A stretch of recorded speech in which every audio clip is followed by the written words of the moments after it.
You've probably seen videos like this going viral right now, with channels pulling in millions of views on every single upload. I even made a video on this topic recently that absolutely blew up, but today I'm taking it to a whole new level for you. You see, instead of focusing only on short-form videos, where the RPM tends to be lower, there are channels posting long-form content, and they are absolutely killing it. Like this creator right here, who has grown to over 500,000 subscribers, and is now reportedly earning a 5-figure monthly income. Then another one has raked in over 1 million subscribers, and is generating insane results every month. And one more you might have seen before, which has grown to more than 6 million subscribers, and is reportedly making a high 5-figure income every single month, which is absolutely crazy. Now, based on these channels, we can clearly see one thing. Long-form content in this niche isn't just better, it's massively more profitable. That's why in this video, I'm going to show you the full process on how to take the style from these short-form videos and turn it into long-form content that truly performs. And trust me, what I'm about to show you will literally change your YouTube game forever. And I'm not just going to show you how to make generic horror videos like some of the so-called gurus out there. Instead, I'll show you how to create horror videos with a proven potential to go viral. Videos that can take your channel to an entirely new level. But that's not all. I'll also share the secrets that almost no one talks about. Strategies that will help your channel become visible from day one. I'll show you exactly how to set up your channel to dominate this niche, the key steps to avoid low views, and SEO strategies that can push your videos straight to the top and explode your visibility. Now that the entire plan is ready, let's start with one of the most important steps, which is creating a perfectly branded channel. So lock in, because it's about to get crazy. To start off, we will be using ChatGPT, so open a new session and then tell it that you want to create a YouTube channel that focuses on horror stories. Next, explain that you want the style to be similar to some of the popular horror channels out there. Finally, tell it that you want it to create 10 catchy and memorable channel name ideas for a channel in the horror niche. You can also find all of the prompts that I will be using in my free Telegram channel linked below, so make sure to grab what you need from there. Once you run this exact prompt, ChatGPT will provide you with a list of 10 channel name ideas that are perfectly optimized for the horror niche. And as you can see, all of them are solid and stand out. So now that the names are ready, in the same session, start by telling ChatGPT that you want to create a YouTube channel description for a horror story channel. Next, go through the list of names above and copy the one you like the most, then paste it into the prompt section so ChatGPT knows which name you've chosen. Below that, make sure to include that you want the description to be humane and include hooks, since that's really important. I've also included a few instruction prompts that will make the description even better, so make sure to use the exact prompt I'm using right here. And once you run this prompt, ChatGPT will generate a description tailored to your chosen channel name that is fully optimized and written in a humane, natural way, which is exactly what we need. So now that everything is ready, just copy all the information from here and use it to set up your channel. Basically, start by entering your chosen channel name, then pick a unique channel handle, and finally paste the full description you just created. Now, if we scroll up, you'll see we still need a channel logo, which is super important. So let me show you how to create one. To do that, open the same ChatGPT session you used before, and start by telling it that you want a detailed text-to-image logo prompt based on the channel name and description you created earlier. Next, specify that the logo should reflect a horror and mystery style. Below that, I've included a few key instructions that will make the logo really stand out, so simply copy the exact prompt I'm using here. And once you run this prompt, ChatGPT will provide a text-to-image logo prompt specifically made for your channel, including all the necessary details to make the logo pop. So now that the logo prompt is ready, copy it and open a tool called Leonardo AI. Once you're in, start by opening the text-to-image feature, and then watch closely. First, open the model section above and make sure to select the ideogram model, as it works really well for logo creation. Next, in the image dimensions section on the left, set the ratio to 1:1, since that's the correct format for a logo. Then, simply copy the rest of the settings that I'm using, and you'll be all set. Finally, paste the prompt into the prompt section right here, and then click on the Generate button to start the process. The generation usually takes around 15 seconds, and once it's done, you'll have a set of 4 logo samples that are specifically tailored for your channel. In my case, I like this one the most, and as you can see, it includes all the details needed to match the horror vibe, while also featuring our channel name, which is exactly what we need. So now that you've created your logo batch and chosen the one you like the most, simply download it using the download button. Then, head over into the YouTube studio and upload it into the logo section. Make sure it's perfectly aligned, and once everything looks good, click on the Done button to save it. And with that done, your channel is almost ready. Now that everything is set, let me show you a very important step that can really boost your channel. First, open the settings on the left side, then navigate to the channel settings where you'll find the keywords section. This is where you need to enter your channel keywords, and since this step is crucial, let me show you exactly how it's done. Now to create the keywords, we will use a tool called vidIQ, which you can find the link in the description below. Once you are in, open the AI Coach feature, which is a free bot specifically made for YouTube optimization. Next, start by telling the coach that you have a YouTube channel in the horror niche and plan to post videos similar to some of the popular channels in the same niche. Then ask it to generate a list of the most SEO optimized YouTube keywords for your channel. Next, simply copy the rest of the prompt that I'm using, and once everything is set, click on the Generate button to start the process. Now, as you can see, the coach will search live results, basically the most trending keywords for this niche. And in my opinion, this is the best way to create keywords that are actually trending. And once the generation process is done, the coach will provide a full list of the most optimized keywords based on the horror niche, and it will also provide the foundation for each keyword. As you can see in my case, all of the keywords have nearly 1 million monthly searches, which is perfect. So now that the keywords are ready, simply copy the full list from here, head back into YouTube Studio, and paste it into the keyword section, and with that done, your channel is now fully optimized for search. Now there is one more feature that is very important. To find it, head over into the feature eligibility section, where you will see the intermediate features. Here, you will find a field where you need to confirm your phone number, which is really important, so make sure your number is verified. And with that done, your channel will be finally ready. Simply click the Save button to save everything, and then click the Publish button above to apply all the changes. And with that complete, you will be ready for the next step. In this step, I'm going to show you how to create a video script, since the script is one of the main factors that determines whether a video will go viral or not. So let me show you exactly how it's done. To start off, open a new ChatGPT session and tell it that it is an expert horror storyteller and viral content strategist who studies the most successful YouTube horror channels. Next, ask it to come up with 5 original horror story ideas that have maximum viral potential. Now watch closely. As you can see, the prompt I've entered includes detailed instructions on how the ideas should be created, and it's specifically optimized to generate concepts that are proven to perform well. So for the best results, make sure to copy the exact prompt I'm using right here. And once you run this exact prompt, ChatGPT will provide a list of 5 video ideas specifically designed for the horror niche, all based on concepts with proven performance. Now you can pick any idea you like from this list, but if you don't like any of the ideas, you can simply ask ChatGPT to generate 5 more fresh ideas, and it will provide a completely new batch. And as you can see, all of the ideas that we have generated are interesting and natural, and they don't sound robotic at all. So now that you have created a list of viral video ideas, the next thing you need to do is open a channel in the same niche that has performed well, for example this one. Then, open the video section below and go through the videos there. Then simply find the one you like the most and open it. Once that's done, simply click on the share button below and then click on the copy button right here. Next, head over to a free tool called Tactic and then watch closely. Here you need to paste the link that you have copied, and after that, simply click on the button right here, which will instantly give you the full transcription from start to finish in just a few seconds. Now that the transcription is ready, make sure to copy the script from here, but keep in mind that the maximum length you copy should not exceed the 10-minute mark in the timestamps, since if it does, you will not be able to use it later on. Once that's done, head back into the same ChatGPT session that you have used before and paste the transcript into the chat section right here. Once the transcription is set, scroll to the end and leave a few spaces. Next, tell ChatGPT that this is a transcript from a viral horror video to only save it for now, and finally, click on the Generate button so that everything is saved. So now that you have saved the transcript in ChatGPT, it will understand the style of the script that you are aiming for, and with that, you will be ready to create your own script. To do that, start by telling it that based on the reference horror story transcript you provided above, you want it to create a complete story script. Next, scroll up and go through the ideas that you have generated before. Then find the one you like the most and copy that idea. Then simply paste it into the idea section in the prompt below so that ChatGPT knows which idea you have chosen. Next, below that, you will find a duration section. In my case, I will enter 3 minutes to keep everything short and clear so that you don't get confused with a longer script, but you can create a script that is over 10 minutes long in the same way. Finally, the rest of the prompt includes detailed instructions on how the script should be created. So as always, make sure to copy the exact prompt I'm using right here to get the best possible results. And once you run this prompt, ChatGPT will provide you with a full horror video script that is designed to perform well. To be honest, the script we have created is really good. It's engaging, genuinely scary, and, most importantly, written in a humane way, which is exactly what we are aiming for. So now that we have created a script, it's finally time for the fun part, which is turning it into a full video. And for this, we'll use one of the best tools out there for creating videos in this niche, which is called Clippy AI. So go ahead and open it. Once you are in, open the features menu on the left side, where you will find multiple interesting features that you can use. But in our case, make sure to open the AI Story video feature. Now, as you can see, this is basically a fully built-in video creator, which has all of the tools needed for video creation. So to start off, we first need to enter the script. So now head back over to the ChatGPT session where you created your script and make sure to copy it from there. Then head back into Clippy and paste the script into the script section right here. Now, as you can see, there's also a script writer feature that you can use to create a script. But in our case, we've already generated a script with proven performance, so we'll use that one. Next, below that, you'll find the art style models that you can choose from. And as you can see, there are many interesting models that are already pre-made. But in our case, make sure to select the Dark Cartoon V2 model, since it's the best one for what we need. So now that everything is set, head over to the voice menu, which you can find in the section above. Next, if you open the voices section, you'll find tons of different voices you can use for your voiceover, and there are some really great options. In my case, I really like how the updated Adam voice sounds, so I'll go with that one. Once that's done, right below, you can also adjust the stability and similarity of the voice, which is pretty useful. But since we're creating a horror video, I'll leave the settings as they are. Next, you can even adjust the video pace, which you can set as normal or fast, and in my case, I'll set it to fast. Finally, to generate everything, simply click on the Generate Scenes button right here. You'll find two ratios you can choose from, and since we're going for a long form video, make sure to select the 16:9 ratio. And once everything is ready, just click on the Generate button below, which will initiate the generation process. Now this process will take around a minute or two, and once it's done, as easy as that, our entire video will be created. All of the scenes, the voiceover, the motion, basically everything will be automatically generated for you. So now that the video is ready, let's move on to the important part. First, go through the images, and if there are any that you don't like, which in my case is this one, simply click on the Replace button on that image. This will open up the Regenerate Scene feature. Basically, here you can regenerate the image using the same prompt, but in my case, I'll enter a new one, explaining that I want a scared young woman sitting on her bed in her apartment. Next, in the prompt mode below, you can choose whether you want the AI to enhance it or keep it raw, and in my case, I'll use the enhance mode. As for the aspect ratio, make sure to select 16:9 since we're going for a long form video. Once that's set, finally click on the Generate button on the right side, and once the process is done, as easy as that, we've just generated a new image for the same scene. And as you can see, it automatically replaces the old one, which is super useful. Now that you know how to regenerate the scenes, make sure to regenerate all of the ones you don't like. This step is optional though, since as you can see, in my case, all of the images look very good, so I won't really need to change anything. So now that all of the scenes are ready, let me show you the most important step in this process. First, you'll need to download all of the images you've created right here. You can do that by right-clicking on the image and simply saving it to your device. But keep in mind that you only need to download the images that you plan to animate, and you can skip the ones that don't include any characters, since those don't need any animation. Simply download all of the images where your characters are included, and that's pretty much it. Once that's done, open Clippy in a fresh new tab, then open the Tools menu on the left, and make sure to open the AI Playground. Basically, this is where all the magic happens, so watch closely. First, in the Model section below, you'll find several really good options to choose from. You can use standard VO 3, and you'll also find VO variations if you want to try those. Then, there's the Sora 2 model, which is trending right now and available in a few variations. And finally, you have the Seedance model, which is quite affordable and gives great results. In my case, just as an example, I'll use the standard VO 3 model. Once you've selected the model, click on the Upload button above and then make sure to upload the image for the first scene of your video as the first frame. Next, below that, you'll need to enter an animation prompt. In my case, I'll enter a prompt saying that the woman is blinking and glancing left and right. This is just an example, but you can use this same prompt for most of your videos since it's pretty universal. Then in the settings below, first make sure to set the aspect ratio to 16:9. In the quality settings, you can choose any resolution you prefer, but in my case, I'll set it to 1080p. You can also adjust the duration of the video, but you will need to do it correctly, so let me show you how it's done. If I go back to the video creator where we made our scenes, you can see that my first image takes around 6 seconds of the video. Based on that, I'll set the duration here to 6 seconds, so it perfectly matches that scene. Now that everything is ready, simply click on the Generate button on the right side to start the process. The generation process will take around 30 seconds depending on the model you're using, and once it's done, as easy as that, your video will be ready. So now that the video is complete, make sure to download it by clicking on the download button right here. Once that's done, head back to the tab where you're creating the full video. Then, click on the upload button for that exact scene and upload the video you just generated. And with that done, as you can see, the video is now included in the first scene of your main project, and the whole process was super simple. So now that we've created a video for the first scene, let's generate a few more videos for the rest of the scenes so everything is clear. To start, open the AI playground as before, then go to the model section below and choose the model you prefer. For all of my videos, I've decided to use the Seedance model since it's affordable and allows you to generate tons of videos without spending much. Once that's done, click on the upload button and then upload the image for the second scene as the first frame. Next, in my case, I'll enter a prompt similar to the one we used before, but this time I've added that the woman is nervous. In the settings below, make sure everything is set the same as before. Optionally, you can lower the quality to spend fewer credits, but I'll keep it at 1080p. Now to adjust the duration, follow the same steps as before. In my case, my second scene takes around 5 seconds, so I'll set the duration to 5 seconds. Once everything is ready, click on the generate button to start the process. After it's done, make sure to download the video just like before. Next, head back to the Clippy tab where you're creating the full video. Click on the upload button for the second scene and upload the video you just generated. And just like that, the video automatically replaces the image for the second scene. And as you can see, it's now included in your full video. Now before we move on to the next step, let's generate one more video, this time with some motion so you can see how it looks. To do that, head back into the AI playground and I'll upload an image where my character is in motion. Next, I'll enter a prompt saying that the woman walks slowly. She is scared and is curiously looking around. Once that's done, I'll leave all of the settings the same as before and only adjust the duration of the video. For this scene, it takes around 5 seconds, so I'll set the duration to 5 seconds. Finally, once everything is ready, I'll generate the video just like before, and once it's done, I'll download it. Next, we'll go to the Clippy tab where we're creating the full video, and in my case, this video belongs in scene number 8, so I'll upload it there. Now, if I play that scene in the video, you can see that we've just created a scene where our character is really scared, walking slowly as if searching for something, which is exactly what we aimed for. So now that you know how to generate videos for your scenes, you'll need to create the videos for all of your scenes until you reach the last one. And just to save some time, as you can see, I've already generated all of the videos in the same exact way, and it literally took me around 10 minutes, since the entire process is pretty straightforward. So now that everything is ready, head over to the background section in the menu above. To start, your video will automatically have a background track included, which you'll find right here, but you can also select another one from the track list, or even upload your own if you like. Next, below that, you can customize the background volume, which in my opinion is best left as it is. You can also adjust the playback speed, which can be set a bit higher, but since I want a video with good suspense, I won't change anything. Then, you can choose between two transition styles, a dramatic style or a smooth style, which is the one I will use. Below that, you can optionally change the language, depending on your audience. At the end, you can include particles or add sound effects, but I won't be using any of those options for now. Now to add the final touches, head over to the captions section in the menu above, where you can fully customize your captions. Here, you'll find a lot of interesting styles to choose from, and all of them look great, so you really can't go wrong. In my case, I'll use this one since it's very clean. Next, you can further adjust the captions by opening the settings above. First, I'll position the captions at the bottom of the video using this slider so the text doesn't stand out too much. Then you can also adjust the text size, and I'll make it a bit bigger. Finally, you can customize the captions even further by adjusting the font, color, shadow, offset, and everything else you see here. But in my case, I won't change anything else. Now that everything is ready and all the steps are complete, you're finally ready to export the video. Simply click the export button below, and then click the render video button right here. And just like that, your video will be exported. So now that the video is ready, let's take a look at how it came out.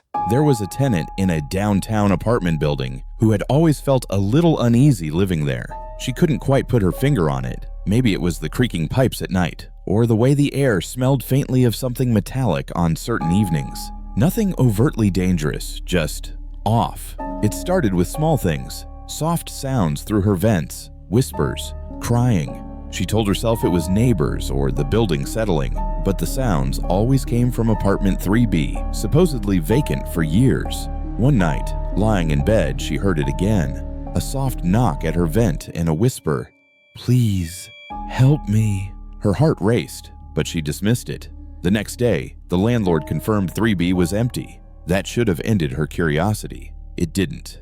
That night, the crying grew frantic. She approached the vent. The grill rattled under her touch, and she swore she heard someone breathing. Doors opened and closed on their own. Footsteps echoed. Shadows flickered under 3B's door. Finally, she climbed the stairs to confront it. The door was cracked open. Inside, the apartment was dark and dust-coated. In the corner, a woman sat facing the wall. Long, tangled hair. She didn't move. "Hello?" the tenant whispered. The woman turned, eyes wide, lips moving silently. "I've been waiting." On the floor were dozens of tiny photos of her, taken through vents, cracks, even while she slept. Lights flickered, revealing more faces pressed into the walls. Shadows, or worse. The woman smiled, and in that smile, the tenant saw herself reflected, as if the woman had been her all along. She ran. She didn't stop until she was outside, gasping in the cold night air. Behind her, the building was silent again, empty according to everyone else. But she knew the truth. Apartment 3B had never been empty, and she would never sleep alone there again.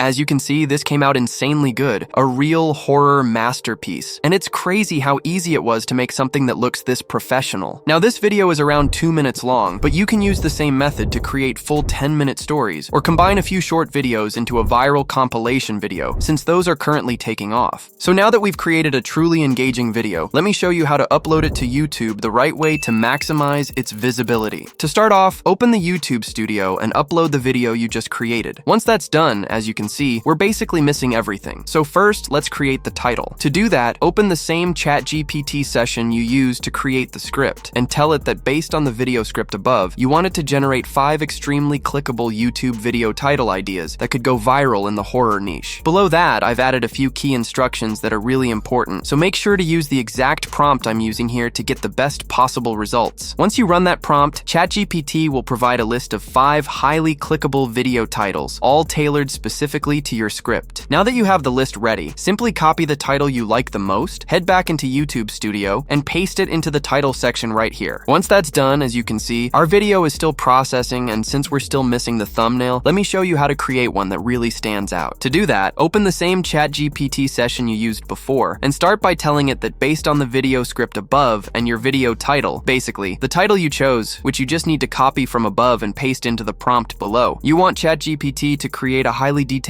text-to-image prompt for generating a YouTube thumbnail for that video. Next, as you can see, this prompt is a bit longer than usual, and that's because I made it in a way that ensures ChatGPT gives you a thumbnail prompt that actually performs. So, as always, make sure to copy the exact prompt I'm using right here. Once you run this prompt, ChatGPT will provide you with a text-to-image thumbnail prompt specifically made for your video, including all the details needed to create a thumbnail that truly stands out. So now that the prompt is ready, simply copy it from here, and then head over to Leonardo, the tool that we used before. Once you're in, open the model section above and make sure to select the ideogram model, which is the same one we used earlier. Next, in the dimensions section, select the 16:9 ratio, since that's the standard format for YouTube thumbnails. Then, make sure to copy the rest of the settings I'm using for the best results. Finally, paste your prompt into the prompt section above, and then click on the generate button to start the process. Now the generation will take around 20 seconds, and once it's done, as easy as that, we've just created a set of 4 high-quality thumbnails that look really good. As you can see, all of the thumbnails include a short hook, have visuals that are connected to our script, and are overall high quality, which is exactly what we need. So now that you've generated your thumbnails, simply download the one you like the most, then head back into YouTube Studio and upload it into the thumbnail section right here. And that's pretty much it. So now that the thumbnail is set, let me show you how to create the most important elements of your video that will seriously boost its visibility. To start off, open the Coach Inside vidIQ, the same tool we used before. Then, start by telling it that you have a video in the horror niche. Below that, make sure to enter your video title right here, so the coach knows exactly what your video is about. Next, tell the coach that you want it to create a highly optimized YouTube description for your video. Then below that, also tell it to generate a full list of SEO optimized tags that you'll use in the tag section to increase reach and visibility. This prompt is a bit longer than usual, so make sure to grab it from my Telegram channel linked below. Once you enter this exact prompt, click the generate button to start the process. And after about a minute, you'll see that we've just created a keyword-packed, optimized description and a list of tags that are specifically fine-tuned using live trending data. So now that everything's ready, start by copying the video description from here, then head over into the YouTube Studio and then paste it into the description section right there. Next, scroll down and in the Made for Kids section, set the answer to no. Then scroll down a bit further under the Altered Content section, also set it to no. Finally, scroll down to the Video Tags section, which is very very important. Next, head back to the chat where you generated your tags, then copy the full list from here, then head back into the YouTube studio and paste it into the video tags section. And with that done, your channel setup is officially complete. Now, if we head over to the video check section, you'll see that there's no copyrighted material, meaning the video is fully eligible for monetization. At this point, all that's left is to publish your video. Head over into the visibility section, then set the video to public, then finally click on the publish button, and just like that, your video is live and ready to start gaining traction. So now that I've shown you the entire process to create videos in this niche, the next move is up to you. You can either keep scrolling, or you can start your own faceless channel and take the first step that changes everything. If this video helped you out, make sure to drop a like and leave a comment. And as always, keep pushing, and I'll see you in the next one.